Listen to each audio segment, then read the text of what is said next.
오늘의 기획을도 김상욱 시장님 무대 위로 모시고 청해 보도록 하겠습니다. 큰 박수로 맞아주시죠.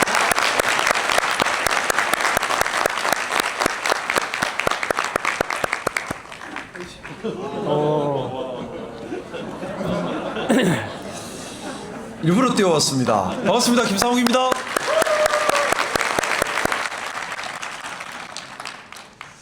오늘 자리를 정말 많이 기다렸습니다. 방금 전에 우리 AX 협의체도 출범을 했고 또 SK텔레콤과 우리 울산에 있는 유니스트 울산대 울산과학대와 함께 약 1,400여 명 규모의 계약학과 계약도 MOU도 체결이 됐습니다. 울산의 미래를 열어가는 일, 단순히 울산만의 일이 아닙니다.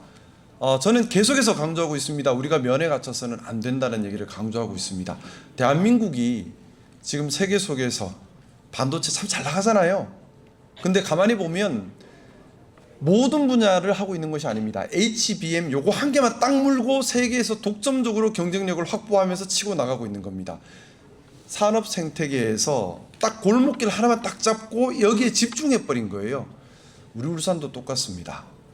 우리 울산이 모든 걸 다 혼자 하려고 하면 결국 아무것도 못하게 됩니다. 여러분도 다 알고 계실 겁니다. 산업 AX 전환 실패하면 미래가 없습니다. 당장 눈앞의 일이 아닌 것 같지만 조용히 강력하게 다가오고 있습니다. 잘 준비해야 됩니다.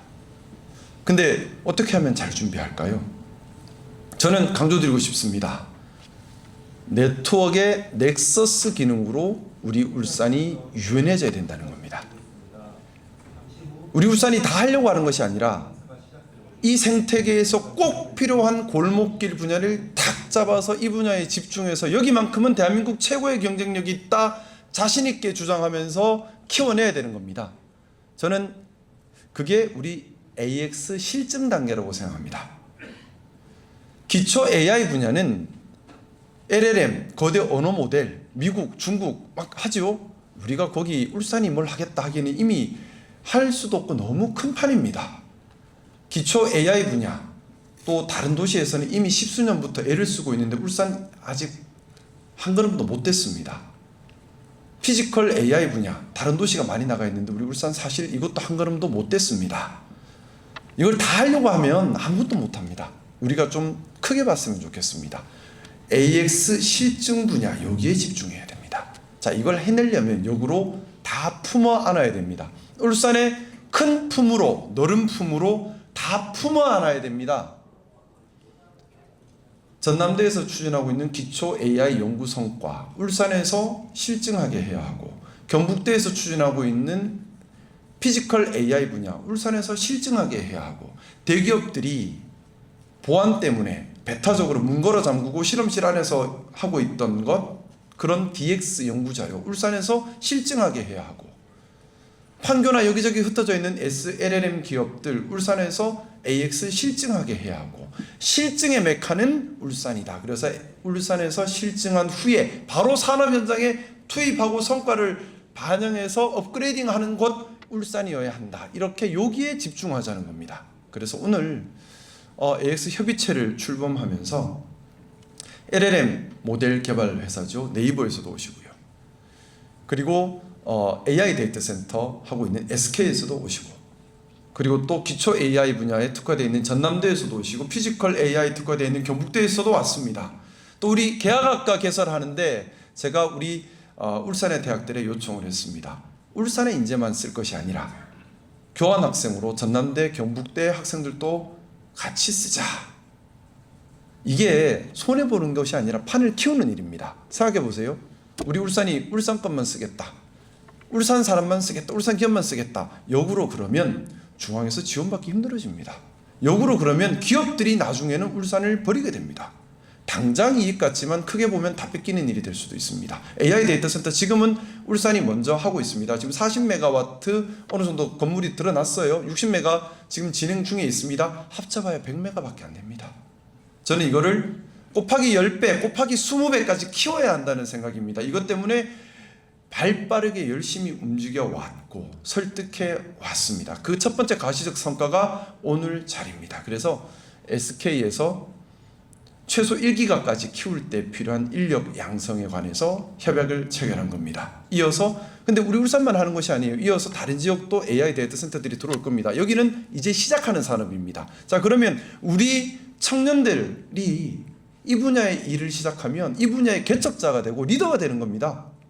이제 막 AI 데이터 센터 시작하기 때문에 거기서 지금 들어가는 청년들은 이 분야의 처음으로 개척자가 되는 거예요. 리더가 되는 겁니다. 자, 근데 울산으로 문을 잠궈버리면 울산 AI 데이터 센터 다 짓고 나면 더 이상 계약학과를 유지할 이유가 없어지겠죠. 근데 그게 아니라 문을 열어서 전국에 AI 데이터 센터 필요한 이제 우리가 다 키우겠다면 울산이 AI 데이터 센터에 필요한 인력을 양성하는 요람으로 기동을 할 수도 있는 겁니다. 저는 그렇게 키우고 싶은 겁니다. 우리가 면에 갇혀서 우리 울산이 배타적 또는 고립된 그런 길로 가버리면 미래 산업 못 들어옵니다. 우리가 문을 활짝 열고 큰 품으로 포용하면서 특화된 기능을 강화시켜 나가야지 산업이 발전할 수 있습니다. 미래 산업은 그래야지만 큽니다. 특히 AI 산업, AI 데이터 센터, 또 AX 실증, 우리 여기에 관심이 많잖아요. 이건 혼자 움직이는 산업이 아니라 네트워킹되어 있는 산업입니다. 우리 울산은 제가 계속해서 강조합니다. 이 네트워킹의 특정 분야의 넥서스가 돼서 허브가 돼서 독점적 경쟁력을 확보해야 합니다. 저는 그래서 오늘 있었던 협의체 출범 또 계약학과 MOU 이어서 있는 오늘의 이 강연까지 너무나 중요한 문제라고 너무나 중요한 일이라고 생각합니다. 단순히 지금까지 있었던 기업의 인재 양성 MOU가 아닙니다. 지금까지 없었던 새로운 미래 산업을 문을 여는 겁니다. 울산의 미래 존폐에 관해서 우리가 울산의 미래를 위한 첫 문을 여는 겁니다. 우리 아이들이 울산을 떠나지 않아도 되도록 하기 위한 미래 산업의 문을 여는 겁니다. 제가 이렇게 강조해서 말씀드린 것은 이것이 제대로 가기 위해서는 우리 시민 여러분 모두가 함께 이해해 주셔야 합니다. 더 큰 품을 내주셔야 됩니다. 같이 공감하시고 같이 목소리 내주셔서 관련된 정책 추진에 함께 해 주셔야 합니다. 저 혼자 한다고 되겠어요?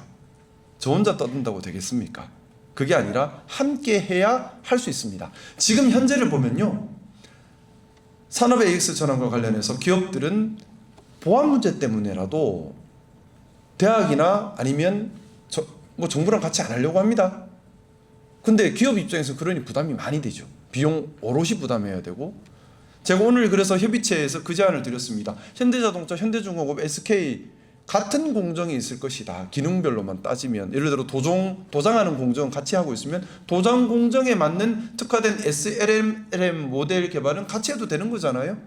거기에 우리 유니시트가 들어가고 그러면 정부의 지원도 받을 수 있고, 근데 이걸 우리 울산에서만 합니다 하면 정부에서 지원 안 해줍니다. 근데 그것이 아니라 부울경과 함께 합니다. 나아가서 전남 경북과도 함께 합니다 하면 중앙정부에서 지원받기가 좋아집니다. 돈이 많이 들어가는 일이에요. 울산 혼자 힘만으로 못합니다. 중앙정부 지원을 반드시 받아야 합니다. 이걸 위해서는 판을 키워야 합니다. 그래서 저는 이 자리를 통해서 말씀드리고 싶습니다. 우리 울산에 갇히지 말자. 마음을 열고 품을 크게 내서 다 품어 안고 네트워크의 넥서스로 기능하는 데 집중하자. 미래 산업 생태계 네트워크로 구성됩니다. 이 네트워크의 넥서스, 허브 기능에 집중하자. 모든 것의 허브가 될 수는 없습니다. 산업 AX 실증하는 이 부분의 허브가 되자는 겁니다. 여기에 넥서스로 기능하는데 울산의 힘을 모으자라는 제안을 시민들께 드리고 싶습니다. 시장이라고 혼자 결정하는 거 아니거든요. 시민들이 동의해서 해주셔야 할 수 있는 건데 우리 울산의 힘을 여기에 집중했으면 하는 제안을 드립니다. 이게 실효성이 있으려면 중앙정부와 반드시 함께 해야만 합니다. 돈이 많이 들어가는 일이고 중앙정부의 체계적인 지원이 있어야 가능한 일입니다. 이걸 위해서는 더 우리가 품을 크게 가지고 더 네트워크해 나가야 됩니다. 저는 울산시의 행정을 더 청렴하게 더 효율적으로 만들기 위해 애를 쓰고 있습니다. 왜냐하면 그렇게 해야 미래 산업이 울산에서 제대로 경영될 수 있기 때문입니다. 울산에 관심 갖고 함께 해주는 여러 대기업들이 있습니다. 이 대기업들이 울산에 더 많은 관심을 갖고 더 많은 투자를 하게 하기 위해서는 우리가 더 청렴한 또 더 효율적인 행정 시스템, 또 시민들께서 이 바뀌는 미래 산업 지형을 이해하고 읽으시고 작은 것을 양보하고 더 큰 품을 내주고 함께 더 포용하는 시민 문화가 되었을 때에 미래 산업과 관련된 여러 산업의 투자가 더 활성화될 수 있습니다. SK에서 AI 데이터 센터 짓고 있지만 SK의 의지만 가지고 1기가 2기가까지 늘릴 수가 없습니다.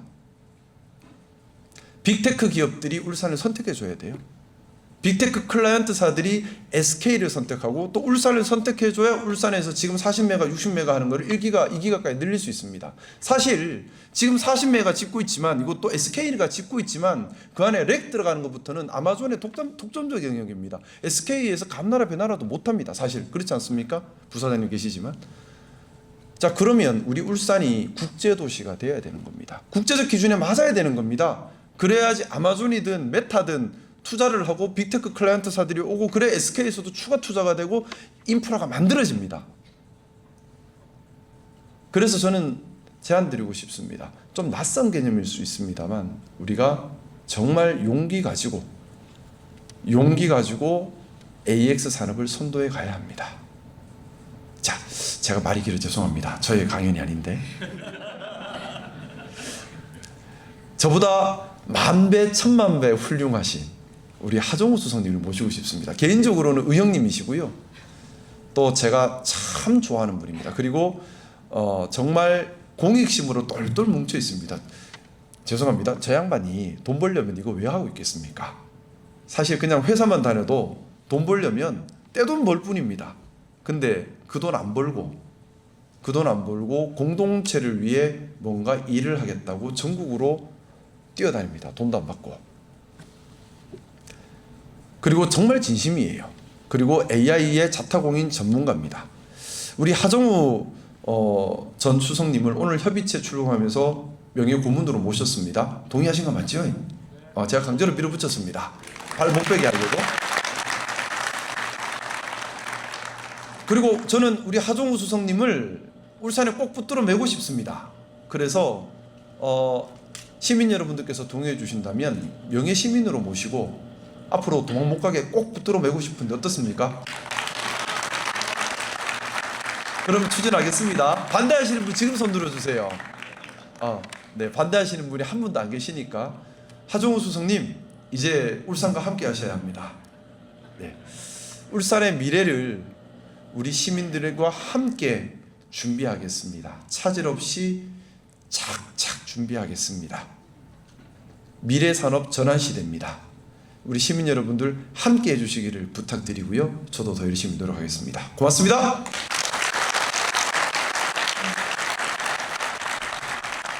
네, 열정 어린 말씀해주신 시장님께 다시 한번 큰 박수 부탁드립니다. 네, 그럼 이제 강연을 시작할 텐데요. 오늘 강연자이신 하정우 수석님을 제가 다시 한번 정식으로 소개하겠습니다. 하정우 전 수석님께서는 서울대학교 컴퓨터공학부에서 박사와 박사학위를 받으셨고요. 네이버에서 AI 혁신센터장 등을 역임하신 AI 분야의 현장 전문가이십니다. 잘 아시는 것처럼 지난 4월까지는 대통령 비서실에서 대한민국의 AI 정책 방향을 수립하셨는데 오늘 그 경험들을 나눠주면서 울산의 방향성에 대해서도 좋은 인사이트를 많이 얻었으면 좋겠습니다. 시민 여러분의 큰 박수로 하정우 전 수석님을 모시겠습니다.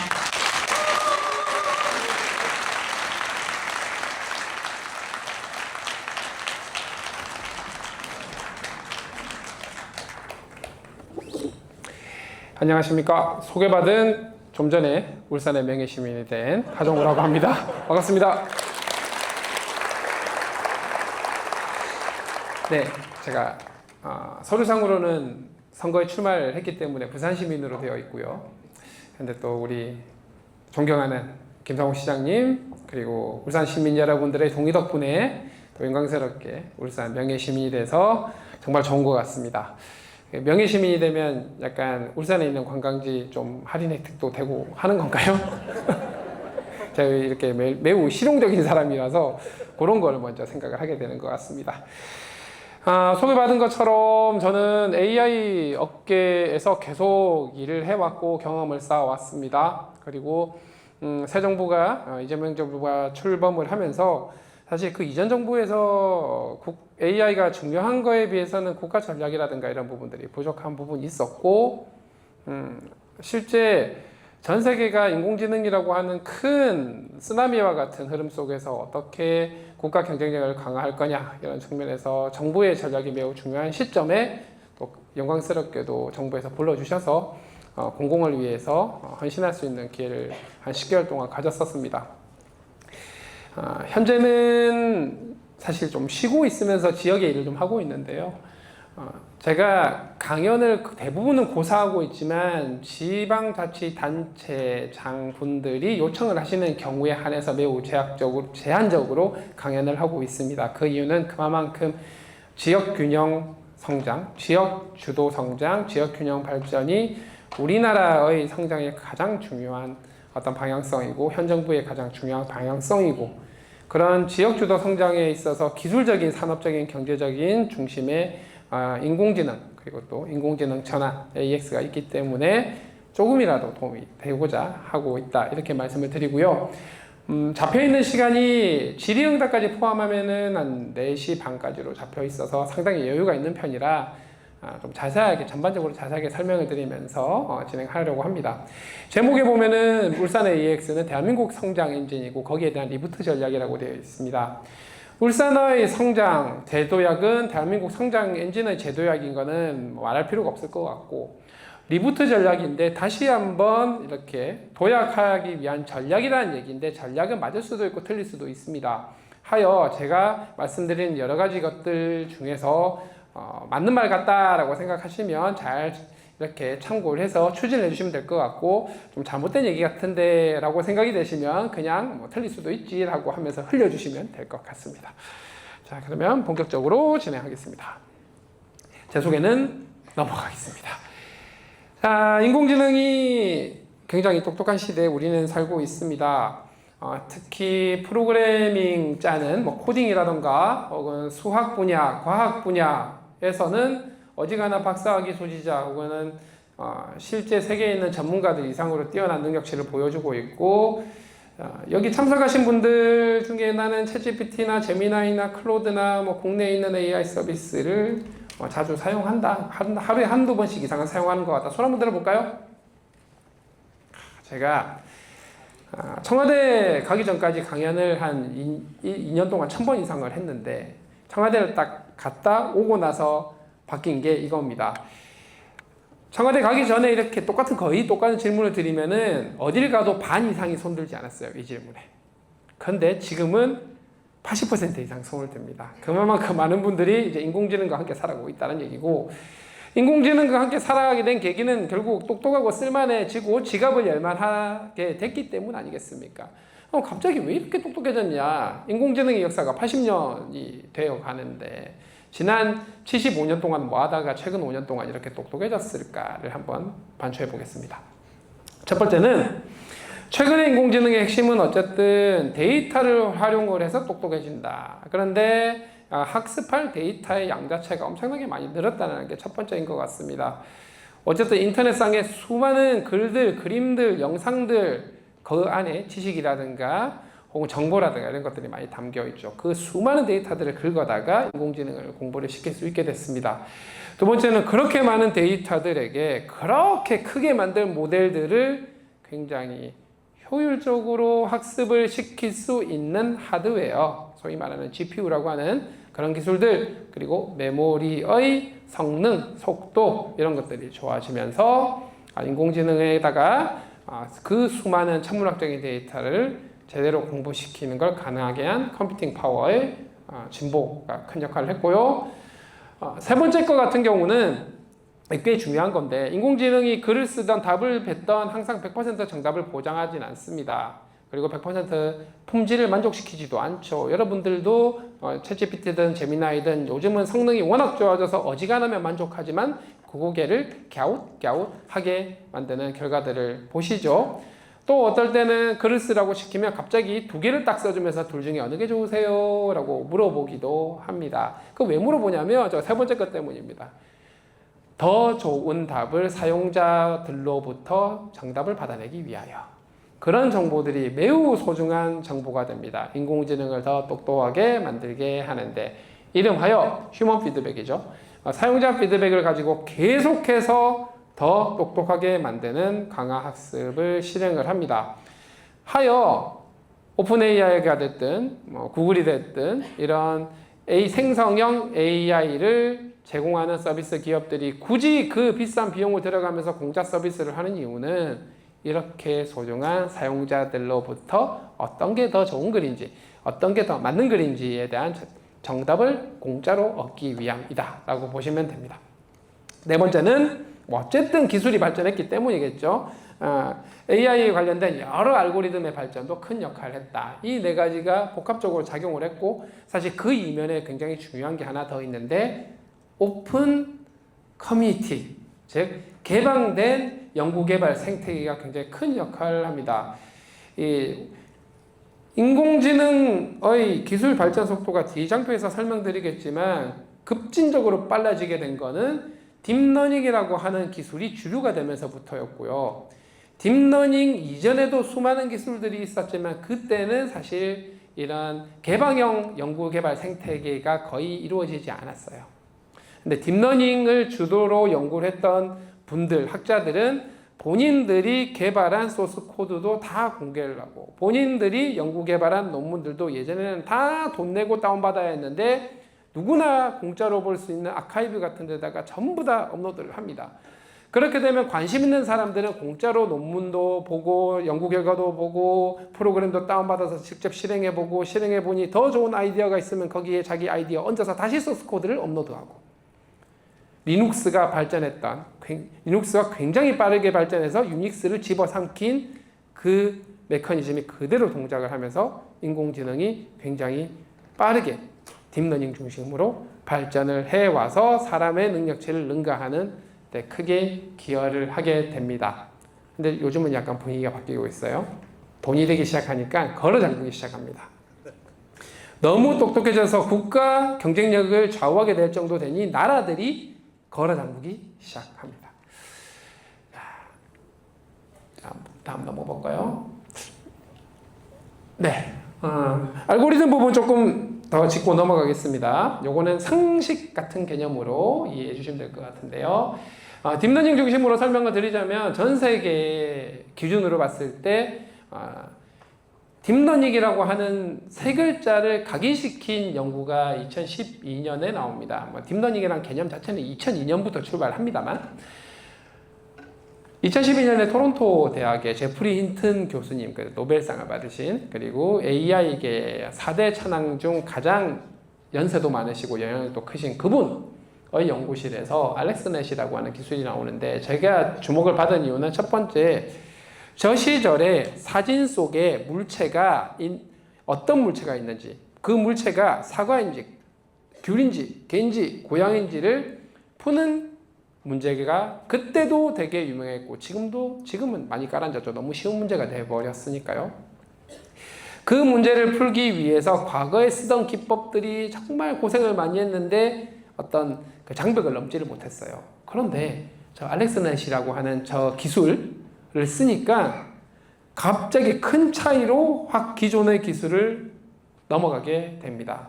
굉장히 많은 양의 데이터 그리고 GPU를 아주 잘 쓰면서 기존의 기법들을 싹 깔아뭉개는 형태의 연구 성과가 만들어지고 AI 연구계에 있는 거의 모든 사람들이 딥러닝이라고 하는 기술에 집중을 하기 시작을 합니다.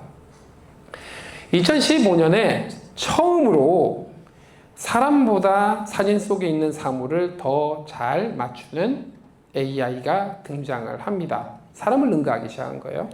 그게 레즈넷이라고 하는 기술이고 마이크로소프트에서 발표를 하고 저기의 주 연구진이었던 연구자분은 케이밍하라고 있습니다. 이분은 나중에 페이스북 메타로 이동을 하게 됩니다. 저 이후로부터는 어떤 느낌이 되냐면 각각의 분야에서 사람을 능가하는 케이스들이 막 나오기 시작합니다. 그리고 2017년경에 오늘날 뛰어난 인공지능을 있게 만든 모델 구조인 트랜스포머라고 하는 모델이 발표가 됩니다. 발표를 한 건 구글입니다. 그래서 많은 분들이 이런 걱정들을 하십니다. 만약에 구글이 트랜스포머 저 기술에 대한 특허 지금 걸려 있는데 저 특허에 대해서 특허권을 주장을 하면 못 쓰는 게 아니냐. 걱정하실 필요 없는 게 저 트랜스포머의 중심에 있는 어텐션이라는 저 기술은 한국인 AI 연구자가 만들었습니다. 2014년에 발표를 했고 그분이 제가 그저께 같이 술을 마셨던 조경현 교수님입니다.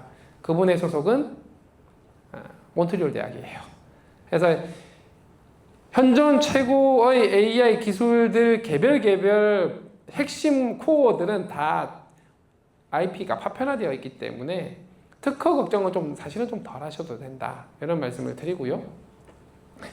어쨌든 저 트랜스포머가 논문이 나온 다음날 저도 논문을 읽으면서 되게 이해하기가 힘들었어요. 굉장히 혁신적인 건데 어떤 거냐면 우리가 그 이전까지 글을 이해하는 인공지능이라고 한다면 이 글이라고 하는 걸 데이터로 인공지능 모델에게 줄 텐데 당연히 글 순서대로 입력을 하겠죠. 나는 집에 간다 하면 나는 집에 간다 순서대로 입력을 해야 돼요. 근데 저 모델은 순서대로 입력을 하지 않습니다. 순서 안 넣어도 된다는 거예요. 순서대로 입력을 하지 않고 다만 해당하는 단어든 철자든 거기다가 상대적으로 얘 위치값만 같이 간접적으로 달아주면 한꺼번에 데이터를 처리할 수 있게 된다는 거죠. 그런데 엄청 순서대로 넣는 모델들보다 똑똑해집니다. 그걸 가능하게 했기 때문에 사실 굉장히 많은 양의 데이터를 한꺼번에 학습할 수 있다는 거, 그리고 저런 구조적인 특성상 모델을 굉장히 키울 수 있게 됐다는 겁니다. 모델을 키운다는 건 사람을 치면 뇌 용량을 키운다는 개념이 되는 거거든요.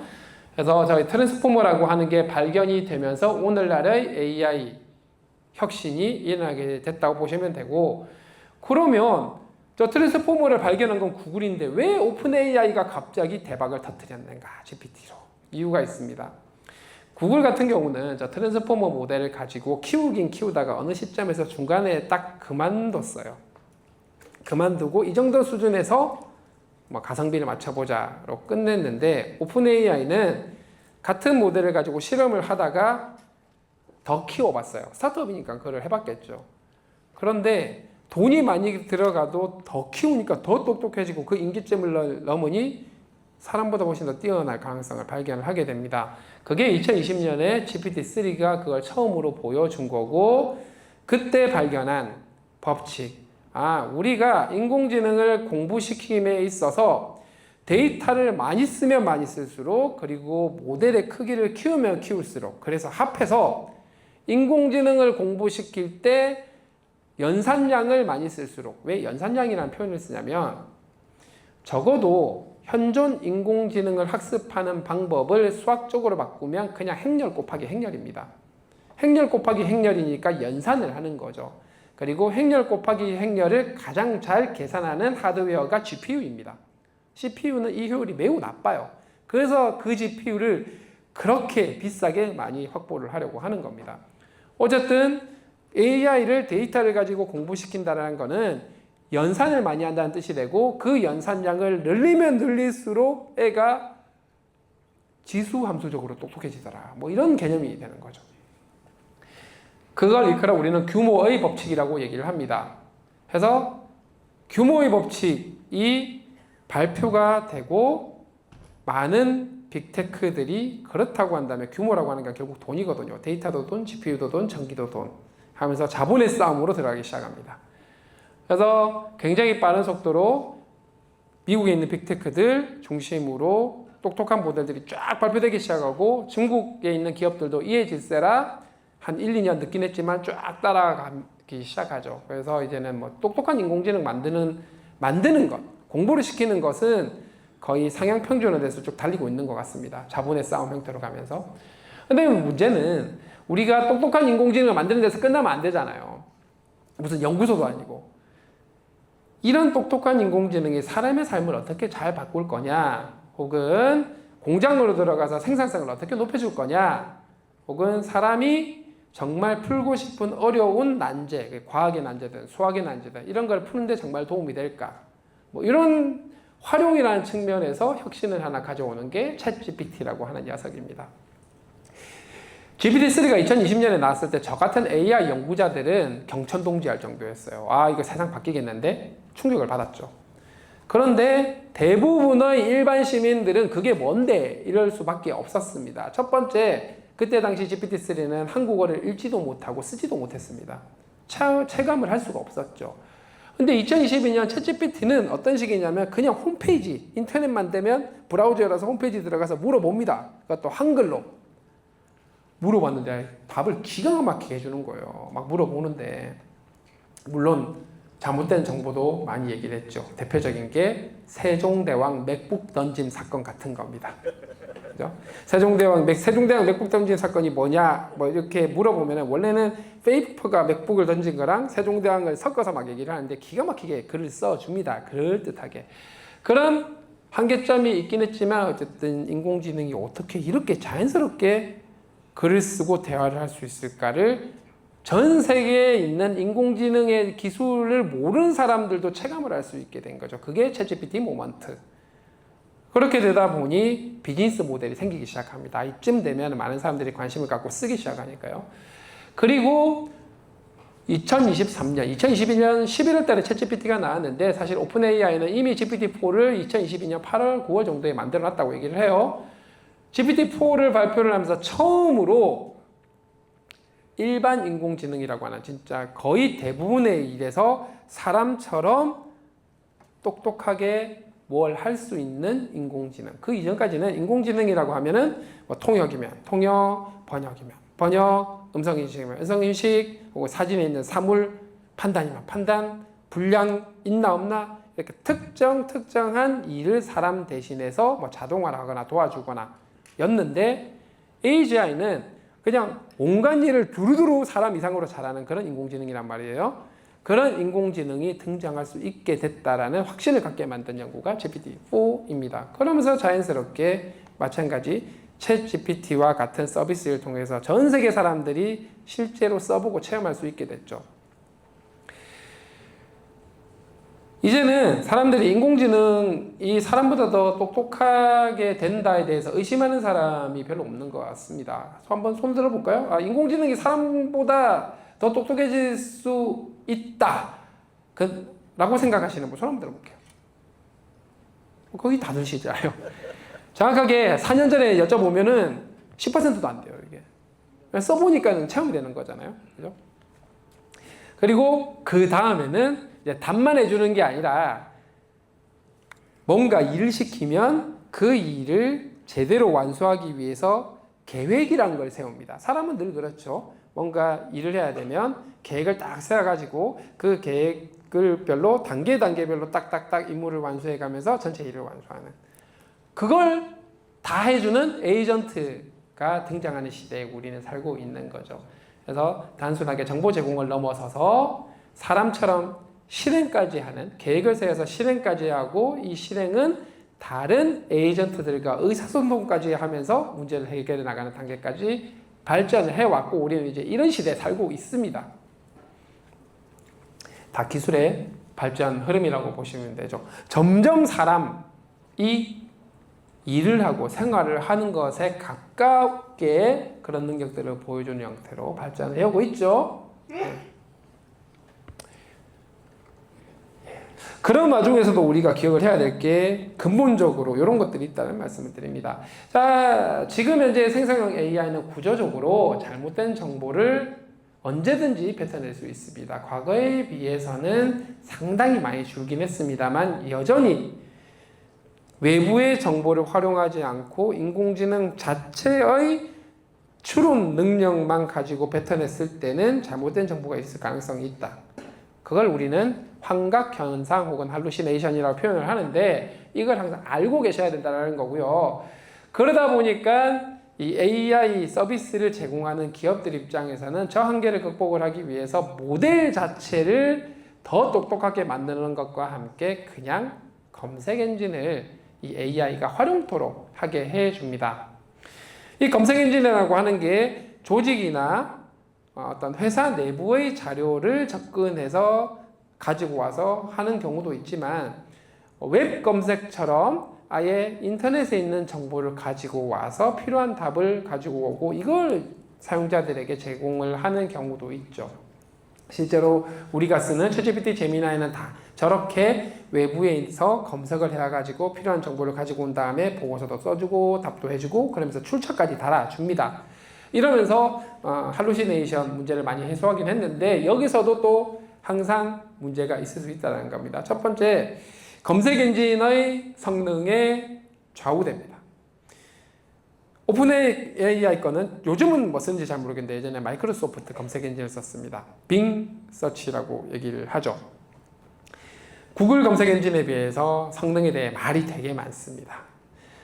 두 번째, 검색에서 가져오는 건 좋은데 가지고 온 그 원본 출처가 이상한 데서부터 올 수도 있습니다. 애당초 출처가 신뢰성이 떨어질 수 있는데 그걸 AI가 잘 구분할 수 있느냐 없느냐를 좀 생각을 해보셔야 됩니다. 그래서 말 그대로 그 출처에 있는 정보가 문제가 있으면 이건 빼도 박도 못하는 거죠. 세 번째는 올바른 검색을 해서 제대로 된 출처에서 정보를 가지고 왔다고 하더라도 그거를 재가공하는 과정에 또 문제가 생길 수 있습니다. 하여 우리가 기억을 해야 될 것, AI가 뱉어내는 정보 보고서 그대로 온전히 검토도 안 하고 믿고 쓰시다가는 낭패를 볼 수 있다. 항상 검토를 하는 습관을 들이셔야 한다. 항상 비판적인 관점으로 보셔야 한다입니다. 여러분들이 팀에서 회사 가셔가지고 팀원들에게 뭔가 일을 시켰을 때 가지고 온 결과물들을 보지도 않고 위로 올리지는 않죠. 검토하시잖아요. 같은 맥락으로 보시면 됩니다. AI를 써서 개발하는 분들도 마찬가지여서 코드는 예전엔 코드 짜는데 시간이 많이 걸렸는데 요즘은 코드는 AI가 많이 짜주니까 괜찮은데 그걸 꼼꼼히 검토하는 데 시간을 훨씬 더 많이 쓰고 있다라고 얘기를 하고요. 뒤에 일자리에서도 말씀드리겠지만 저를 검토하는데 검증하는데 더 많은 채용이 일어나고 있다라고도 얘기를 합니다. 직업군 자체의 변화가 일어난다는 거죠. 그래서 하셔야 될 건 항상 출처를 확인하시고 출처 따라 들어가서 그 내용이 맞는지도 확인하시고 이런 신뢰성 검증을 항상 하셔야 된다. 비판적인 사고관을 가지셔야 된다 말씀드립니다. 자, 오늘 설명드리고 싶은 내용은 이 토큰이라는 용어는 꼭 설명드리고 넘어가야 될 것 같고요. 이게 왜 중요하냐면 AI 시대의 가장 중요한 기술 개념이기도 하면서 경제 개념으로도 진화되고 있기 때문입니다. 자, 토큰은 인공지능이 세상을 이해하는 단위 그리고 세상의 결과물을 만들어내는 가장 기본적인 단위다라고 보시면 됩니다. 인공지능은 세상을 데이터를 통해서 이해를 합니다. 뭐 카메라를 찍어서 사진을 찍던 혹은 음성을 통해서 입력을 받던 사진은 저기 있는 사과 사진처럼 사진이 들어오면 제가 통째로 보는 게 아니고요. 가로 세로 뭐 수백 조각 혹은 수천 조각을 낸 다음에 조각 단위로 이해를 합니다. 저 조각 하나가 토큰. 예전에 버스 다닐 때 내던 그 토큰 생각하시면 안 되고요. 저도 회수권 세대라서. 자, 그리고 음성 같은 경우도 파형이 들어오면 그 파형을 잘게 시간으로 쪼갠 게 토큰. 그래서 정보를 매우 잘게 쪼갠 걸 토큰이라고 생각을 하시면 됩니다. 글은 글대로 뭐 초성, 중성, 종성 혹은 알파벳처럼 쪼갤 수도 있지만 보통 글 같은 경우 사실 거의 모든 데이터들을 컴퓨터는 유니코드라는 형태로 저장을 하고 관리를 하는데 그 유니코드를 잘게 쪼갠 뭐 이런 형태로 토큰으로 쪼개서 이해를 하고 그림을 그릴 때도 토큰을 이어붙여서 그리고요. 혹은 음성을 만들 때도 토큰을 이어붙여서 만들고 그리고 글을 쓸 때도 토큰을 이어붙여서 만든다. 이렇게 생각을 하시면 됩니다. 자, 왜 토큰이 중요하죠 말씀을 드리냐면 이 인공지능이 지능이잖아요. 그럼 이 지능 활동의 결과물들은 지능 그 자체가 될 수 있는데 지능 활동의 결과물들도 토큰으로 만들어진다. 토큰을 단위로 해서 만들어진다는 뜻이 되는 거고요. 자, 하여 이제 앞으로 굉장히 중요한 산업 중에 하나가 토큰을 만드는 공장이 된다라는 겁니다. 우리 공장하면 신발 공장, 그 다음에 조선소, 배 만드는 공장이죠. 스마트폰 공장, 반도체 공장. 이렇게 제품들을 만드는 공장들은 제품들을 만들어내죠. 원료가 들어가면. 근데 토큰 공장은 뭐냐면 전기랑 물을 써서 데이터와 GPU라고 하는 하드웨어를 가지고 원료를 쓰면 지능 조각들을 제품으로 만들어냅니다. 지능을 만들어내는 공장이라고 생각하시면 되는 거예요. 그럼 저 만들어진 지능은 어디에 쓰이냐? 사람들이 글 쓰는 데 쓰이는 지능, 그림을 그리거나 사진을 만드는 데 쓰이는 지능 뿐만 아니라 조선소에서 용접 로봇이 정밀 용접을 하도록 하는 제어 지능 토큰도 있을 수 있다는 겁니다. 그래서 온갖 지능을 만들어내는 공장, 저 공장이 AI 시대에 매우 중요한 공장이 될 거고, 기존의 산업 혹은 제조 공장들에 있는 로봇들은 저 공장에서 만들어진 지능 토큰들을 받아다가 일을 시키게 된다는 거죠. 마치 지금 반도체, 메모리 반도체가 굉장히 다양한 전자제품들에 들어가서 핵심 역할을 하듯이, 그러면 저 지능 공장을 많이 가지고 있으면서 수출을 많이 하는 나라가 힘을 갖겠네요. 그리고 저 지능 공장의 전체적인 생산 설비는 AI 데이터 센터가 됩니다. 그리고 그 AI 데이터 센터 내에 있는 AI 모델들, 소위 말하는 파운데이션 모델이라고 하는 것들, 그리고 어떤 지능을 만들어내는 공장을 가지고 있느냐가 그 나라의 경쟁력을 좌우하게 되겠죠. 이것 때문에 젠슨왕이 그렇게 AI 팩토리 얘기를 하는 거고, SK 같은 경우도 얼마 전 6.29 선언을 할 때 AI 팩토리 얘기를 했던 겁니다. 저 산업이 우리나라가 가야 할 길이라고 생각했기 때문이죠. 자, 다음 젠슨왕도 마찬가지 얘기를 한 거죠. 그래서 우리나라가 저런 많은 지능을 생산하는 공장, 지능 토큰을 생산하는 공장들의 핵심 국가가 된다면 우리나라에서 생산된 많은 지능 토큰들이 수출이 되는 거예요.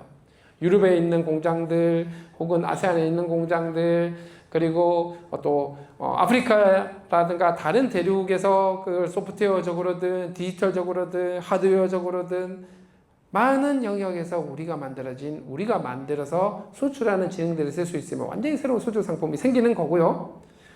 지능 토큰뿐만 아니라 이 전체 지능을 패키지화하고 솔루션하는 것들도 우리의 새로운 수출 상품이 될 수 있다라는 거죠. 그래서 우리의 새로운 미래 먹거리 중심에 지능 공장, 지능 토큰 팩토리가 있고, 우리의 3대 메가 프로젝트 반도체, AI 데이터 센터, 그리고 피지컬 AI는 사실 이런 AI 팩토리와 직접 연관이 되어 있는 프로젝트다라고 이해를 하시면 됩니다. 자, 그래서 지능 만드는 공장이 중요하다는 말씀을 드리는 거고요.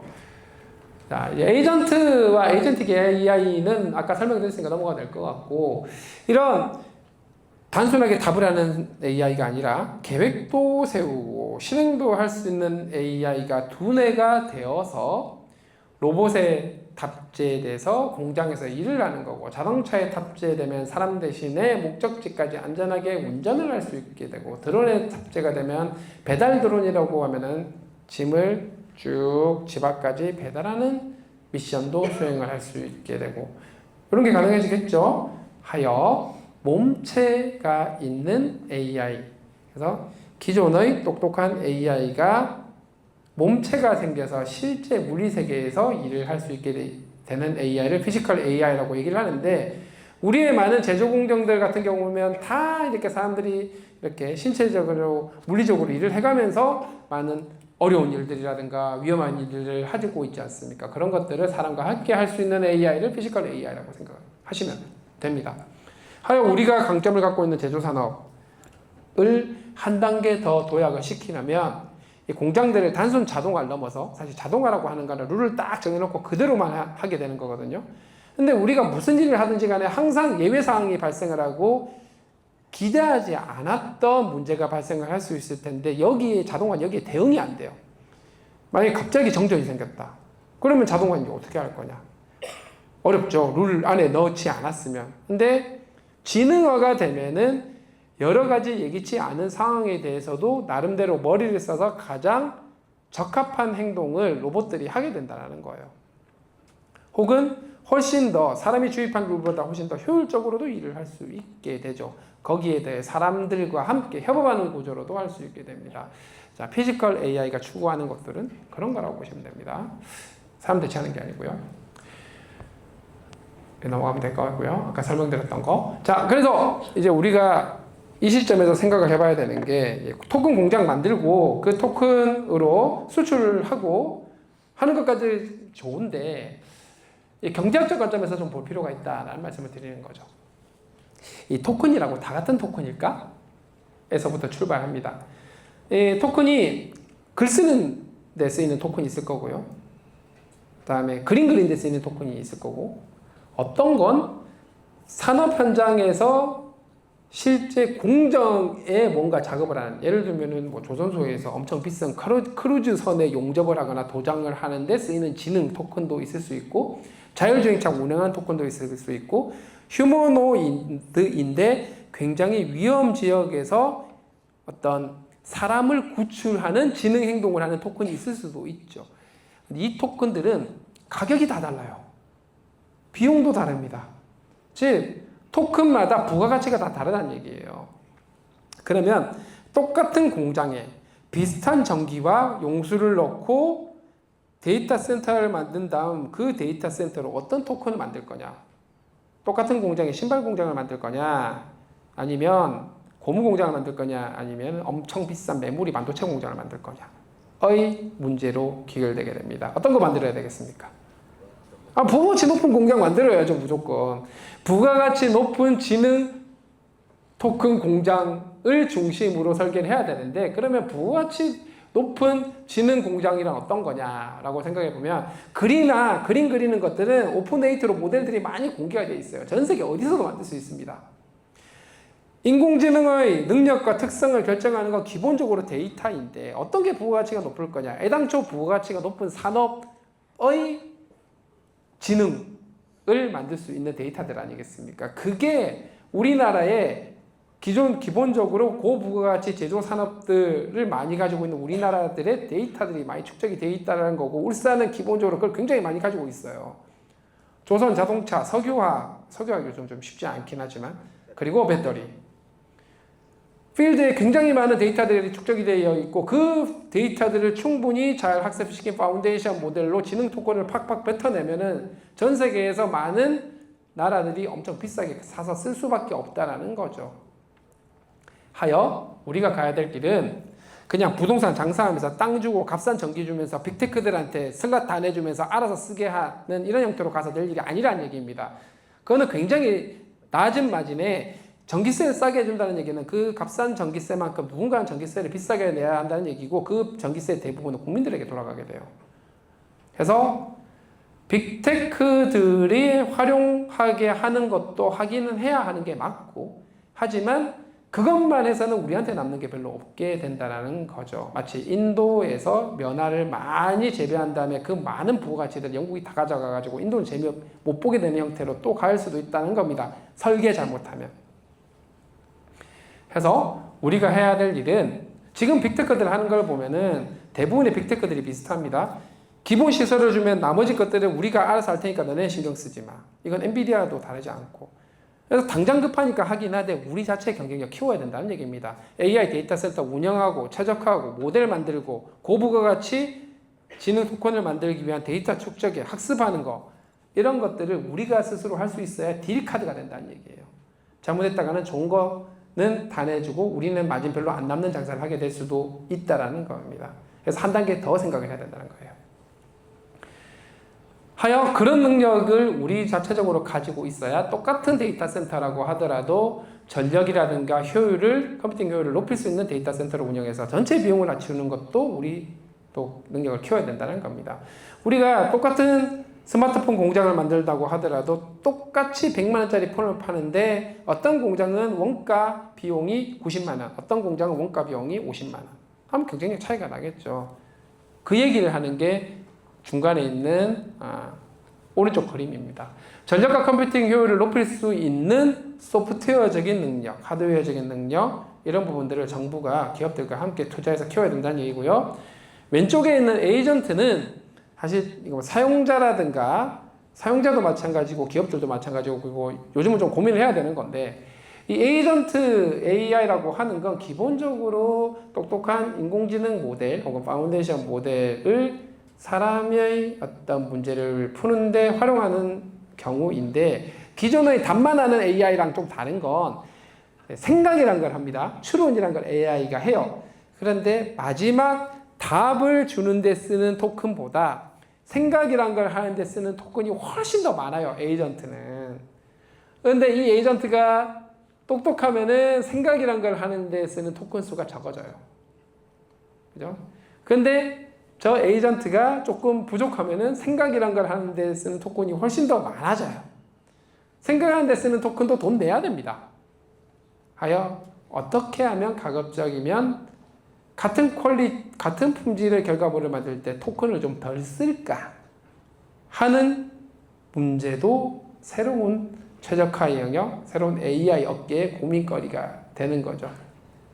심지어 빅테크에서는 요즘은 거의 대부분의 코드를 AI가 코드를 짭니다. 개발자들이 많은데 예전에는 AI 도구를 써가지고 좀 개발 좀 해라 이렇게 지시를 했다면 요즘은 토큰 좀 탁탁 쓰면서 개발을 해라 이렇게 얘기를 하고 있는 거예요. 부담이 되는 겁니다. 그만큼 비용이. 그래서 토큰 단가, 토큰당 단가, 토큰당 비용이 새로운 중요한 개념으로 되고 있고 이거는 얼마나 비용 효율적으로 생산적인 부가가치를 만들어낼 수 있느냐랑 연결이 된다라는 거고 이것이 토큰 경제학의 한 가지 중요한 부분이라고 보시면 됩니다. 자, 그리고 글로벌 AI 변화 측면에서 기억해 두실 건 코딩이나 수학과 과학 같은 분야에서는 이미 인간 전문가 수준을 초월을 했기 때문에 저 직업을 하지 말라는 얘기가 아니라 이제 저런 분야에 있어서는 똑똑한 동료 하나랑 같이 일한다라는 생각으로 이 녀석을 어떻게 부려가지고 내가 복잡한 문제를 잘 풀어볼까라고 하는 마인드를 가져야 된다는 거고요. 자, 다음요. 그리고 아까 토큰 비용 말씀드렸잖아요. 이제 요즘 또 새롭게 봐야 되는 게 이겁니다. 그러면은 토큰당 단가가 가장 싼 오픈 공개된 모델 받아가지고 하면 되는 거 아니냐라고 하시는 분들이 있는데 사실 이 실험은 아주 정밀하진 않은데요. 정밀한 실험은 아닌데 기억을 하셔야 될 게 엄청 똑똑한 인공지능으로 만든 에이전트는 토큰 하나당 가격이 100원이지만 10개 토큰만 가지고도 문제를 해결할 수 있어요. 그런데 공짜로 받은 AI 모델로 만든 토큰은 토큰 하나당 1원이지만 10만 개를 써야 돼요. 어떤 게 더 쌉니까? 이거는 적용하는 문제마다 다 다를 수 있거든요. 그래서 사람이 그런 것들을 잘 판단해서 적합한 AI를 써야 되고 요즘은 어떤 문제에 어떤 에이전트가 더 비용 효율적인지 어떤 AI가 더 효율적인지를 알아서 판단하게 해주는 그런 기술도 꽤 많이 발전하고 있다.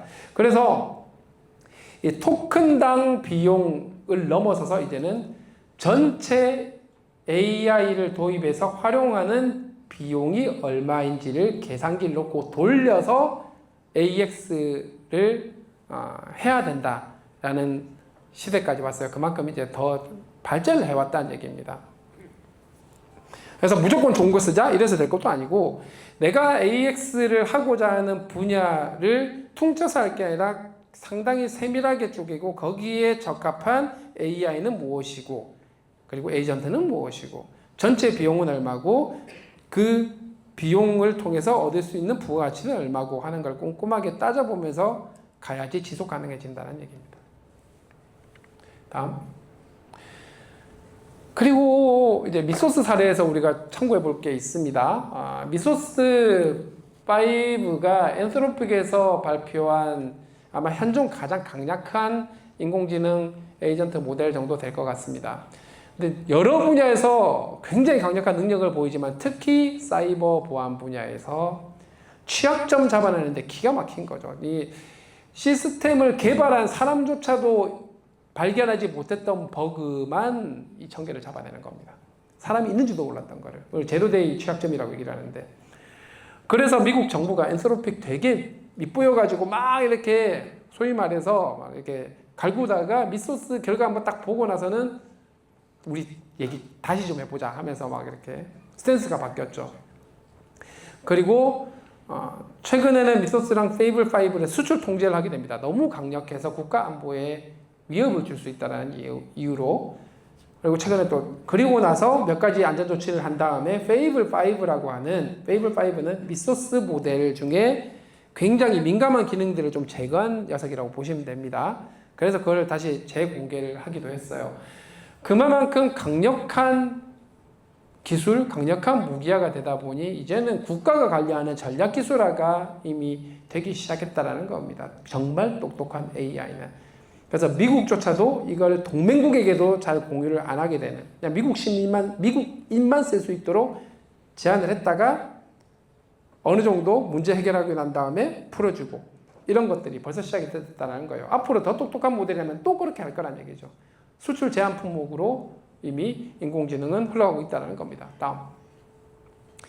근데 우리가 기억을 해야 될 건 이겁니다. 미국 상무부가 페이블5와 미소스를 수출 통제를 했다가 한 1, 2주 정도 지나서 풀었어요. 사람들이 다시 쓰기 시작을 했어요. 페이블5는. 그런데 수출 통제 전의 페이블5의 능력치랑 새롭게 통제 풀려서 쓰는 페이블5 능력치가 다르다는 거예요. 그래서 옛날 버전이, 그러니까 캡틴 아메리카죠. 옛날 버전이 훨씬 더 강력했다는 겁니다.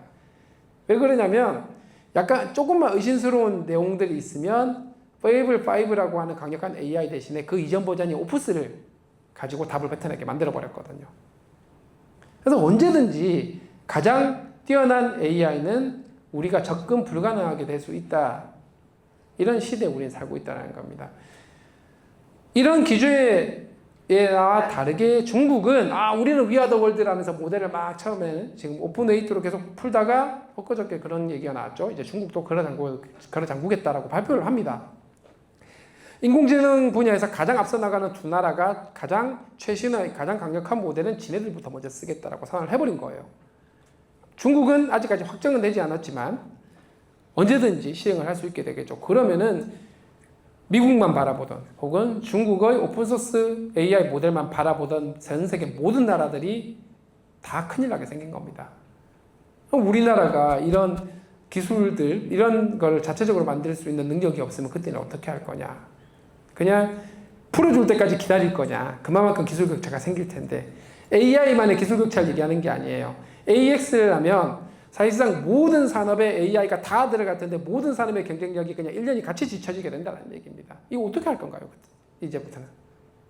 하여 기본적으로 글로벌 협력을 하면서 빠르게 갈 건 가지만 우리 자체적인 능력도 계속해서 함께 따라가야 되는 거고, 그 때문에 정부가 독자 파운데이션 모델이라고 하는 사업에 예산 투자도 많이 하고 집중을 하고 있는 거고, 여기 SKT도 와 있고 하지만 그런 기업들을, 국내 기업들을 키우려고 하는 겁니다. 만약을 대비해서.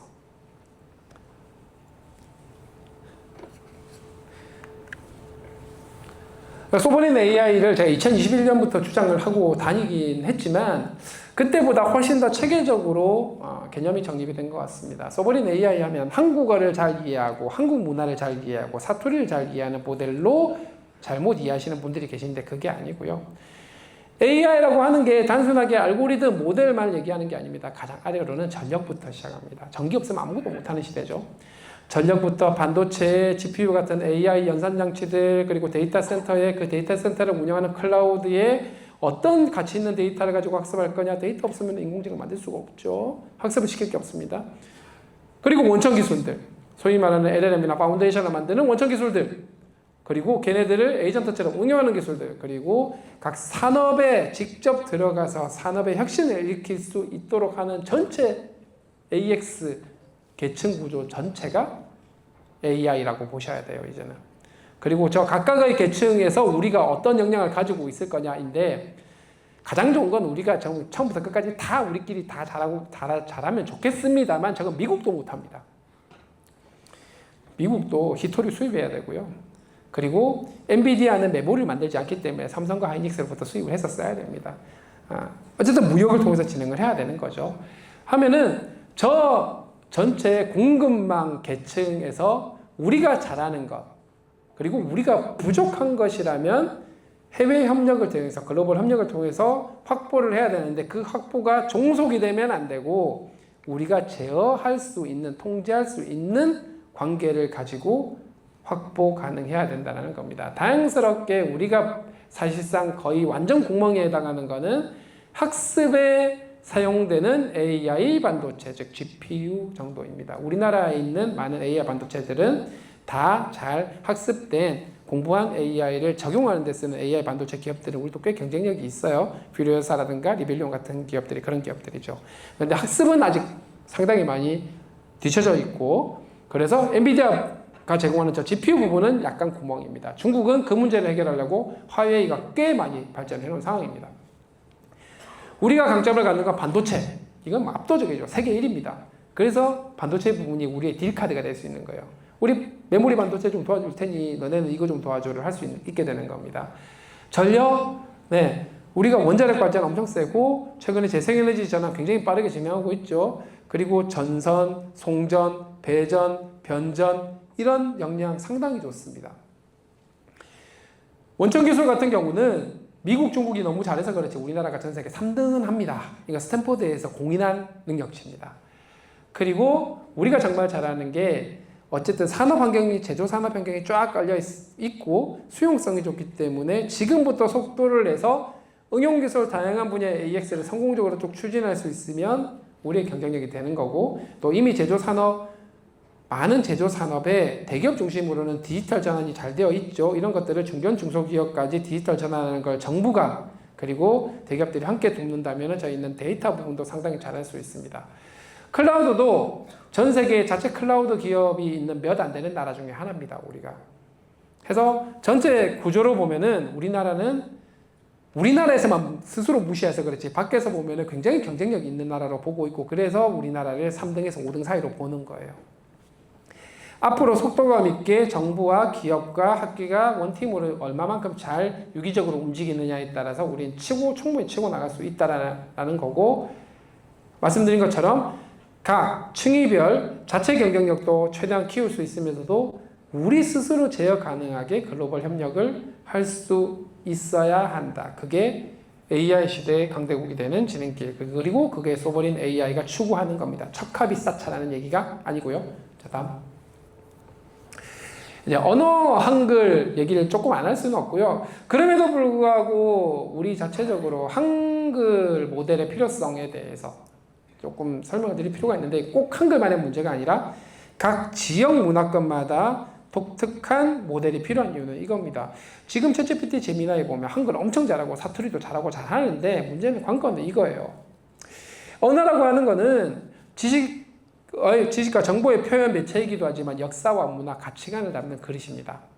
저 역사와 문화와 가치관을 담는 그릇이 얼마만큼 데이터로 활용이 되어서 AI 모델에 담기느냐가, 예전에는, 지금도 그렇지만 책을 통해서 후세 우리 문화를 전달하는 게 아니라 인공지능을 통해서 우리의 문화나 가치관을 후세에 전달해야 되는데, 그걸 글로벌 빅테크에게 맡긴다고요? 기대하기 힘들죠. 하여 적어도 각 지역 문화권들마다 이 생성형 AI를 만들려는 노력은 계속될 수밖에 없다라는 거죠. 그러니 중동은 중동대로 만들려고 하고 유럽은 유럽대로 만들려고 하고 하는 노력이 진행된다라고 보시면 됩니다. 그 나라 언어를 못해서가 아니고요, AI가. 다음. 이런 거 외에도 사실 이게 또 비용 문제로 넘어갑니다. 이게 토큰 많이 쓴다고 말씀드렸잖아요. 토큰이 다 비용이라고 말씀을 드렸는데, 똑같은 정보를 이해하고 만들어내는데 영어에 비해서 한국어가 굉장히 손해보는 구조라는 겁니다. 돈을 2배 더 내고 만들어야 된다는 얘기예요. 우리 한국어 중심으로 최적화해서 모델을 만들지 않으면. 비유를 하자면 영어를 사용하는 사람들은 1등석 비행기 타고 슉 날아가는데, 우리는 꼬불꼬불 몇 번 갈아타는 완행열차 타고 똑같은 목적지를 가는 문제가 생긴다라는 겁니다. 자, 질문하고 답만 해도 저 정도인데 제가 말씀드렸죠. 에이전트는 사람이 명령을 한 것부터 결과물을 만들어내는 데까지 수많은 중간 추론 과정이 존재한다고 말씀드렸고, 그 중간 추론 과정의 토큰을 마지막 결과물보다 훨씬 더 많이 쓴다고 말씀을 드렸는데, 저게 전부 다 비용으로 돌아온다는 얘기입니다. 저 비용을, 그럼 우리는 비용은 엄청 많이 쓰고 낮은 퀄리티의 결과물을 받아봐야 될 거냐 아니냐의 문제고, 그래서 우리가 소위 말하는 생성형 AI 원천 기술, 자체 기술을 확보를 해야 된다는 거죠. 국가 단위로 보면 모든 회사가 다 하라는 얘기가 아닙니다. 하지만 우리나라 내에 적어도 누군가는 이게 있어야 된다는 얘기죠. 다음. 자, 이렇게만 말씀드리면 믿지 않으십니다. 숫자를 가지고 왔어요.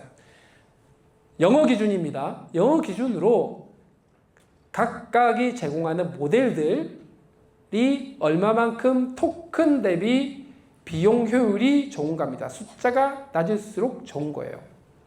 중국어 보겠습니다. QN, 딥시크, 키미는 미니맥스, 문샷인가 미니맥스가 헷갈리는데, 거기서 만든 중국에서 나온 모델입니다. 중국어 효율 매우 좋죠. 영어보다 당연히 더 좋습니다. 신기한 건 제미나이가 0.98인 게 신기해요. 네. 구글이 중국어에 매우 효율적입니다. 영어보다. 그런데 다른 나라 언어들 한번 볼까요? 자, 한국 딱 보겠습니다. 그 어떤 우리나라에서 가장 많이 쓰이는 모델들도 영어에 비해서 손해보고 비용을 더 비싸게 지불하고 있다는 뜻이에요. 특히 우리나라 개발자들이 사랑하는 엔트로픽 모델들 2.6배나 2배 하고도 약 2.6배죠. 더 비용 효율 나쁘게 써야 합니다. 이들로 있을 거냐는 거죠. 이거 자체가 경쟁력인데 저거 다 돈인데요. 그죠? 냅두고 그냥 쓰기만 하면 이런 불합리함을 받을 수밖에 없다는 거죠. 다음. 그럼 우리는 정말 할 수 있는 거 아니야? 할 수 있으니까 이런 말 드리는 거 아니겠습니까? 파운데이션 모델 혹은 랭귀지 모델이라고 하는 요 만들 수 있는 능력 세계 3위는 됩니다. 메모리 반도체 세계 1위 하죠. 그리고 제조 산업 환경, 우리가 또 고부가 가치 토큰을 만드는 데 필요한 데이터들을 많이 가지고 있습니다. 이거 가지고 있는 나라가 사실 몇 개 없어요. 미국은 거의 없고요. 공장이 없으니까. 중국이 굉장히 강력하긴 한데 중국은 중국의 특수성이 있습니다. 많은 나라들이 중국과 협력을 원하지만 또 무서워도 해요. 그리고 미국과 중국 간의 그 갈등 관계도 있죠. 이걸 우리는 활용할 수 있다는 겁니다. 일본도 어느 정도 가지고 있지만 일본보다 우리가 훨씬 더 빨리 달릴 수 있어요. 나라 자체가 디지털화가 잘 안 돼 있거든요, 거기는. 다음에 에너지 믹스 중심의 전력 경쟁력. 이번 12차 정기본 계획을 수립하고 있는데 굉장히 파격적으로, 특히 이번 정부 들어와서 굉장히 기술적인 이해도를 바탕으로 굉장히 공격적인 전력 정책을 추진을 하고 있습니다. 거기에 더해 정부 전략뿐만 아니라 국민들의 AI 수용성이 매우 높습니다. 지금 어느 기업을 가더라도 중소기업을 포함해서 AI를 어떻게 도입하지 걱정들을 하기 시작하셨어요. 어떻게 할지만 남은 거죠. 의지가 있는 게 중요하니까. 그러면 기반은 갖춰져 있다. 그래서 지금부터는 어떻게 속도감 있게 할 거냐 잘하기 위해서 정부, 기업, 학계가 함께 원팀으로 달리는 게 필요하다는 말씀 드립니다. 다음. 그리고 일자리 걱정 많으신데 이 말씀 꼭 드리고 싶습니다. 인공지능이 여러분들의 일자리를 바로 대체하진 않습니다. 아마도. 그런데 인공지능을 안 쓰는 사람들은 인공지능을 쓰는 사람들한테는 한 99% 대체될 겁니다. 어떻게 하시겠어요? 인공지능을 쓰시면 됩니다. 인공지능을 쓰는 사람이 되면 돼요. 그래서 많이 써보셔야 된다. 항상 일할 때 인공지능을 어떻게 쓸지 고민하고 실행하시고 하면 된다는 거고요. 다음. 이렇게 해야 되는 이유가 사실 인공지능이 가져오는 생산성 혁신 때문이죠. 근데 이게 동전의 양면 같아서 인공지능이 생산성 혁신을 가져오니 10명이 할 일을 혼자서 할 수 있게 되니까 기업들이 고용을 잘 안 하게 됩니다. 일자리 문제가 생길 수 있죠.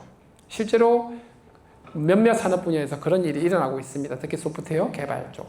근데 최근 뉴스를 보니까 아까 말씀드린 것처럼 검증 때문에 다시 사람들을 채용하기 시작했다는 얘기도 있고 예단이 쉽지 않은 것 같습니다. 하지만 명확한 건 생산성을 올리는 거 맞는 것 같은데 그럼 기업에서 고용이 줄어드는 것 때문에 걱정만 하고 있을 거냐? 요거 생각을 조금만 뒤집어 보면 10명이서 할 일을 혼자서 할 수 있으면 나 혼자 AI 도구 가지고 창업을 해도 된다는 얘기입니다. 10명이서 할 분량 정도의 일에 대한 비즈니스 모델도 굉장히 많거든요.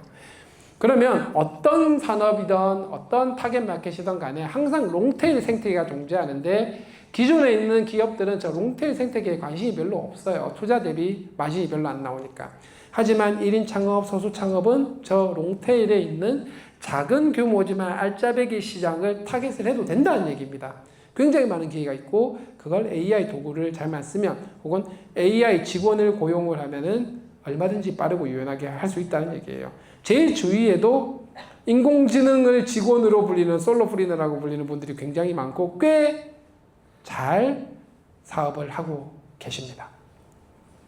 그래서 저는 우리 청년들에게 이런 쪽에 기회가 있다고 생각을 해요. 모두가 다 창업을 할 필요는 없죠. 창업은 굉장히 어려운 길이고 많은 용기가 필요하긴 합니다만 생각을 하지 않았는데 그런 의지와 재능을 가진 분들을 발굴해서 AI 도구를 활용할 수 있도록 도와드리고 그런 것들이 창업으로 연기가 되고 그러면 그 창업을 통해서 더 많은 일자리가 생길 수 있고 또 성장을 할 수 있고 이런 시스템, 사회 시스템을 만드는 게 중요하다는 말씀드립니다. 다음.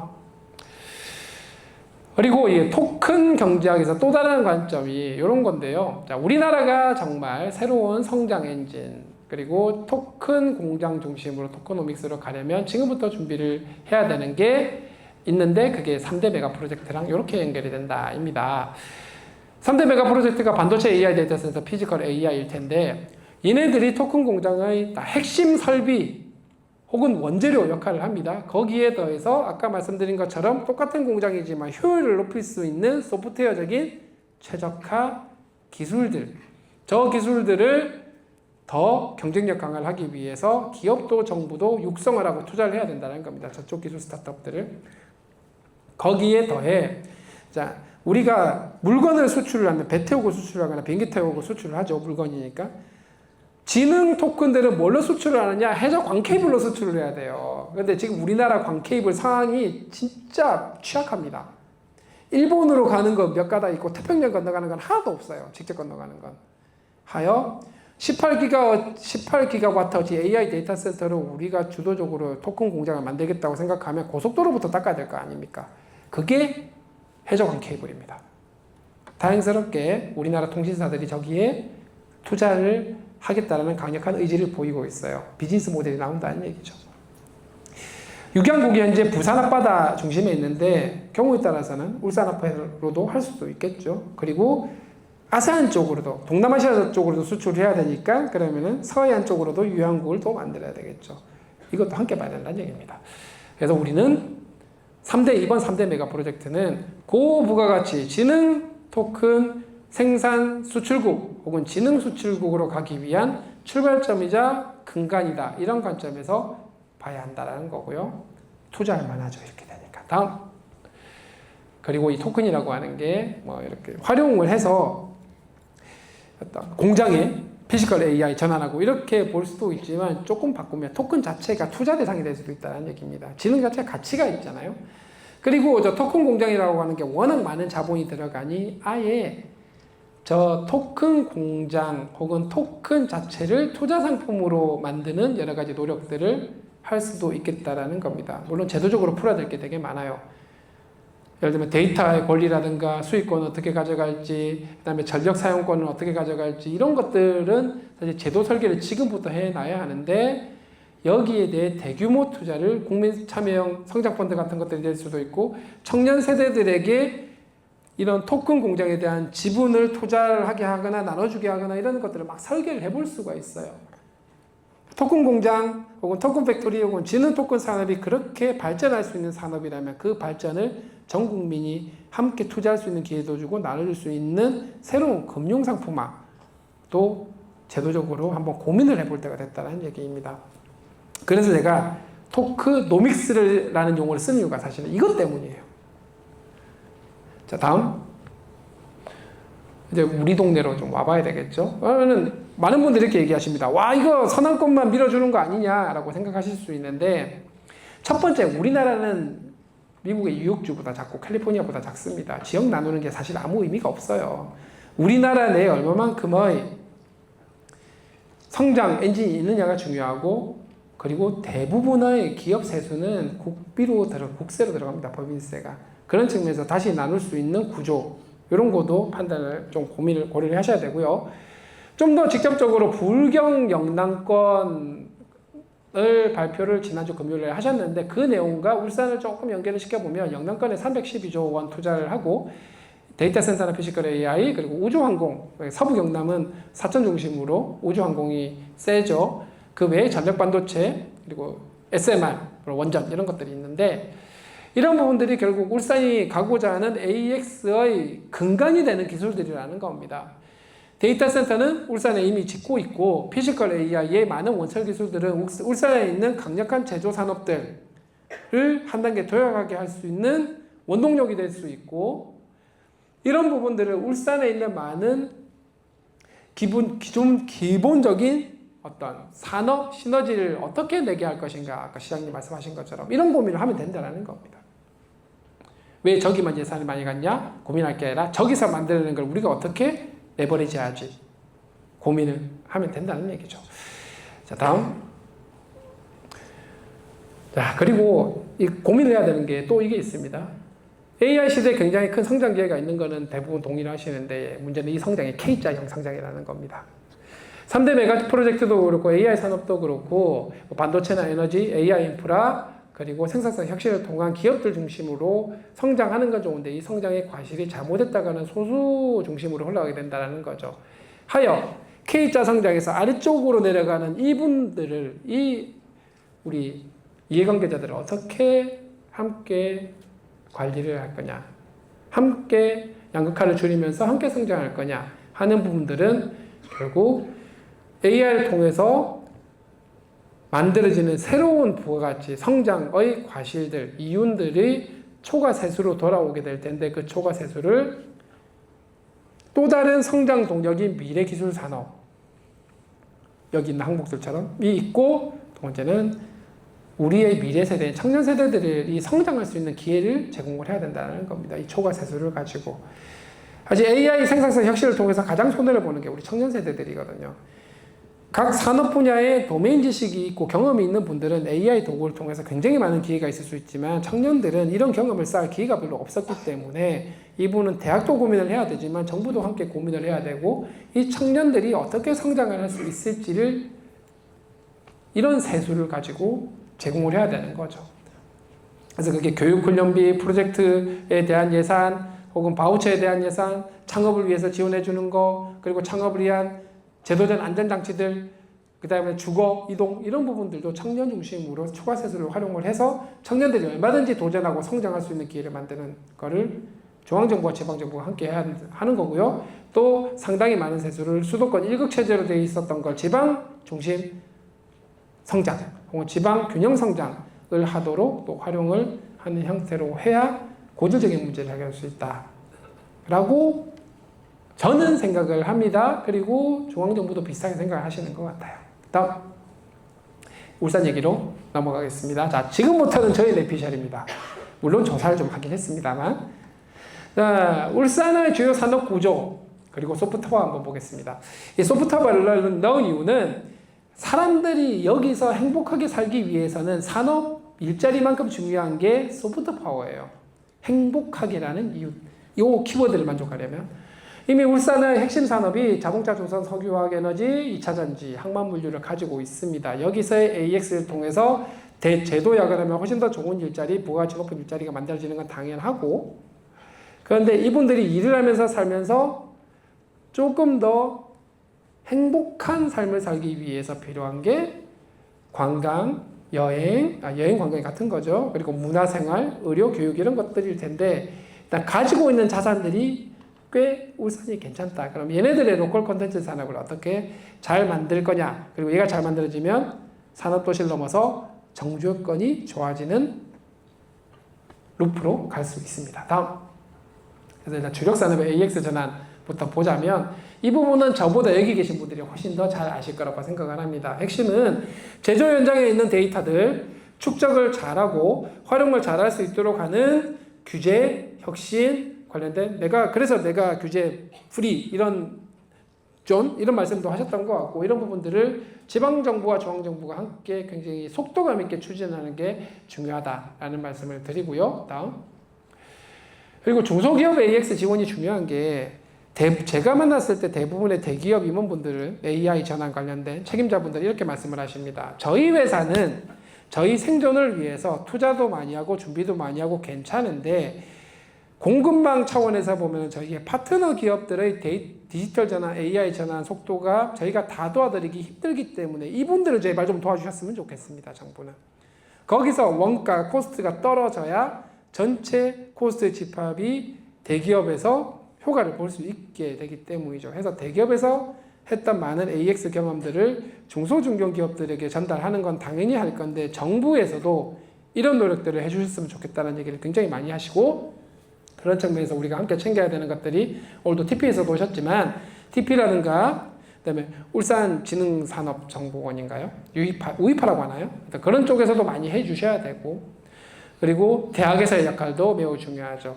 유니스트와 울산대학, 울산과학대 그 외에 많은 대학들이 갖고 있는 장단점이 다릅니다. 역할을 잘 구분하는 게 좋을 것 같고요. 서로 잘할 수 있는 것들 특히 전환 교육, 그죠? 현직자들을 AX 인원으로 하기 위한 전환 교육하는 부분들 그리고 청년들을 위한 창업하는 교육들 이런 부분들을 함께 고민해서 역할 나누기를 하면 좋겠다라는 말씀 드립니다. 그렇게 되면 적어도 울산대의 특성을 고려한 AX를 정말 잘 이해하는 직업 전환 프로그램 만들 수 있을 거고 청년도 마찬가지 AX 아카데미 만들 수 있을 거고 그다음에 숙련된 노동자들을 AI를 잘 활용할 수 있는 분들로 만들 수 있는 프로그램도 할 수 있겠죠. 특히 청년 AX 프로젝트 같은 경우는 그냥 교육했다 몇 명 이렇게 교육해서 이렇게 졸업시켰다 양성했다 이렇게 끝나서 될 게 아니라 기업 과제를 발굴을 하고 경우에 따라서 소상공인 혹은 전통시장 이런 쪽도 AI 도입하고 싶어 하거든요. 이런 부분들의 수요를 쭉 발굴해서 문제은행처럼 만든 다음에 AX 교육을 받은 청년들이 소규모 팀을 만들어서 매칭을 해서 그 매칭된 프로젝트에 대한 비용을 정부가 제공을 하는 겁니다. 그럼 이 친구들은 교육을 받는 게 아니라 프로젝트를 하게 되는 거거든요. 프로젝트를 하고 나면 성과가 만들어지고 결과물이 만들어지고 포트폴리오가 쌓이게 되고 그 포트폴리오로 취업을 할 수도 있고 창업을 할 수도 있어요. 해서 교육 예산이 아니라 프로젝트 예산 형태로 되도록 설계를 하는 게 중요하다라는 말씀을 드립니다. 그리고 이 과정에서는 기업, 대학 그리고 지방정부가 함께 만들어가야 된다는 겁니다. 다음. 영남권 3대 메가 프로젝트와 울산 AI 인프라를 결합하는 건데 이렇게 보시면 될 것 같습니다. 영남권은 어쨌든 데이터 센터 그리고 피지컬 AI 이런 쪽에 312조 원을 투자하려고 그중에 AI 데이터 센터는 SK 중심으로 쭉 진행을 할 텐데요. 일단 출발은 작은 데이터 센터부터 작다는 표현도 좀 그렇습니다. 합이 100메가니까. 근데 이거를 궁극적으로 1기가까지 갈 텐데 이 1기가까지 가는 부분들 그리고 추가적으로 2기가까지 확장해 나가는 부분들을 좀 체계적으로 할 필요가 있어서 이건 뒤에 설명드릴 거고요. 그래서 이런 데이터 센터를 활용해서 기존에 있는 많은 공장들의 AX를 위한 데이터를 저 데이터 센터에 축적을 하고 저기서 고부가가치 저 데이터 센터를 고부가가치 지능 토큰 공장, 산업 AX 지능 토큰 공장으로 만드는 게 매우 중요하다라는 말씀을 드리는 거죠. 이렇게 되면은 3대 메가 프로젝트를 통해서 울산 지역 혹은 부울경 지역은 고부가가치 토큰 팩토리의 성지로 바뀔 수 있게 된다는 거고 원래 가지고 있던 산업들이 한 단계 더 갈 수 있다는 얘기가 됩니다. 다음. 그리고 많은 산업들이 있지만 좀 덜 다뤄진 산업에 대해서 말씀드리고 싶은 게 사실 배터리 산업입니다. 배터리 산업 굉장히 많이 힘들었거든요. 전기차 캐즘 오고 그리고 ESS 불나면서 굉장히 많이 힘들어 했는데 다시 봄이 오기 시작했습니다. 우리가 봐야 되는 게 첫 번째는 AI 데이터 센터. AI 데이터 센터의 안정적 전력 공급을 위해서 UPS 같은 데 배터리가 많이 들어가는데 우리가 앞으로 만들어야 되는 규모가 18기가입니다. 18기가. 해서 이런 UPS뿐만 아니라 AI 데이터 센터의 특성은 그 AI 데이터 센터에서 도는 GPU가 갑자기 한꺼번에 돌기 시작했을 때 주위의 전력의 주파수가 흔들릴 정도로 주위 지역에 굉장히 큰 영향을 줄 수도 있습니다. 블랙아웃을 초래할 수도 있어요. 잘못했다가는. 그러면 기가와트급 데이터 센터에는 전력을 안정적으로 운영하고 공급할 수 있는 장치들, 시설들이 굉장히 중요한데 거기에 배터리 엄청 많이 들어가야 됩니다. 반도체 공장 마찬가지입니다. 재생에너지 가능성 커버하기 위해서도 배터리 기반의 에너지 저장장치 BESS라고 하죠. 배터리 ESS 굉장히 수요가 많습니다. 이런 전쟁을 통해서 전기 전환이 굉장히 더 빨라지고 재생에너지 전환이 빨라지면서 전기차를 훨씬 더 빠르게 확대 생산을 해 가야 됩니다. 다 배터리 문제죠. 하여 배터리 산업이 굉장히 중요한 산업이 될 텐데 울산의 또 주요 산업이 배터리 아니겠습니까? 그래서 배터리 제조 AX도 굉장히 중요하고 이게 울산에 또 한 번 새로운 도약이 될 수 있는 찬스가 될 수 있다라는 거죠. 다음. 그리고 또 하나가 이것도 보통은 잘 언급되지 않는데 제가 AI 수석을 하면 기후에너지 환경부도 함께 합니다. 그 탄소 배출량을 줄이기 위해서 NDC라고 얘기를 하는데 이 탄소 배출량을 줄이려면 발전에서 상당히 사실 굉장히 많이 줄이고요. 그 외에 뭐 산업도 있고 교통도 있고 막 있는데 전기차를 훨씬 더 많이 늘려야 됩니다. 전기차 생산 라인을 늘리는 거 그냥 하면 되지 뭐가 문제냐라고 하실 수 있지만 가장 큰 고민은 자동차 산업이라고 하는 게 굉장히 많은 공급망 파트너 기업들이 있습니다. 근데 이 기업들의 대부분은 내연기관 중심이에요. 전기차 전환을 하잖아요. 그러면 여기 있는 많은 공급망 파트너 기업들이 굉장히 힘들어집니다. 부분 공급을 하기 어려워지니까. 그러면은 이 부분을 해결하지 않으면 사실 산업 자체가 굉장히 위기가 되고 특히 지역 산업의 기반이 흔들리게 됩니다. 특히 울산 같은 경우는. 하여 내연기관에서 전기차 공급망으로 전환을 하는데 이게 피지컬 AI 소부장으로 전환할 수 있도록 하는 체계도 함께 추진을 할 필요가 있다라는 거죠. 같이 봐야 된다는 겁니다. 오히려 새로운 기회가 될 수 있다는 거죠. 그래서 예시를 좀 적어 놓은 건데 어쨌든 피지컬 AI를 통해서 새로운 형태의 디바이스나 로봇 같은 것들이 많이 들어가게 될 거고 저기에 필요한 많은 부품들로 기존의 내연차 부품 회사들이 자연스럽게 전환할 수 있도록 하는 것도 정부가 함께 챙겨야 된다는 겁니다. R&D뿐만 아니라 비R&D적인 요소를 포함해서 그래야 안정적인 연착륙이 가능하다는 거죠. 다음. AI 데이터 센터 부분에 있어서도 좀 고민을 해야 되는 게 한꺼번에 1GW짜리 못 만듭니다. 당연하죠. 해서 단계별로 가고 있는데 지금부터 준비를 해야 되는 게 3, 4, 5kV짜리 대규모 변전소 그래도 부산, 울산, 경남 지역은 좀 있는 편인데 부족합니다. 지금부터 3, 4, 5kV짜리 변전소 더 많이 확충을 해두고 필요하면 원전을 포함한 전력 발전시설 지금부터 확충을 해 나가야 2035년에 2기가든 3기가든 만들 수 있다는 거예요. 그래서 이런 부분들을 빠르게 추진해야 되는데 대부분이 인허가에 걸려 있어요. 그래서 좀 더 적극적으로 도와주고 추진을 해 나가야 된다 말씀을 드립니다. 다음. 그리고 또 중요한 게 계속 말씀드리는 건데 산업 일자리만 있어서 사람들이 살지 않아요. 그냥 기차 타고 서울 올라갑니다. 주말마다. 울산이 살기 좋은 도시가 돼야 되는데 제가 열심히 찾아보니까 꽤 괜찮아요. 꽤 괜찮은데 사람들이 정주하기 위해서 뭘 많이 보냐면 결국 교육, 의료, 문화, 교통입니다. 현재 교육, 의료, 문화, 교통이 얼마만큼 좋은가를 분석을 좀 해서 그래도 제가 볼 때 울산은 그렇게 나쁘진 않습니다. 근데 더 좋아져야죠. 훨씬 더 많은 사람들이 울산에 정주하게 하려면 그래서 계산 방향으로 저런 한 6가지 정도를 그냥 개념적으로 이렇게 적어 놓긴 했는데 이런 부분들을 시장님께서 함께 챙겨주시면 좋을 것 같습니다. 산업도 중요하지만 어쨌든 사람이 일을 해야 되고 가족들과 함께 살아야 전체 경제 인구가 늘어납니다. 다음. 자, 공공-AX 부분 거의 마지막으로 갑니다. 울산시도 이제 내부 업무 많은 어떤 행정 업무도 AX를 해야 될 테고요. 그리고 시민들을 위한 AI 비서도 만드실 텐데 내부 업무에서는 드리고 싶을 말씀이 기존의 행정 절차들의 AI 도구를 도입하는 형태의 혁신의 크기가 작을 수밖에 없다 말씀드립니다. 왜냐하면 그렇게 업무 절차를 정의를 한 이유는 그 절차를 정하던 당시에 기술이 그거밖에 되지 않았기 때문에 그렇게 정의됐다고 봐야 되거든요.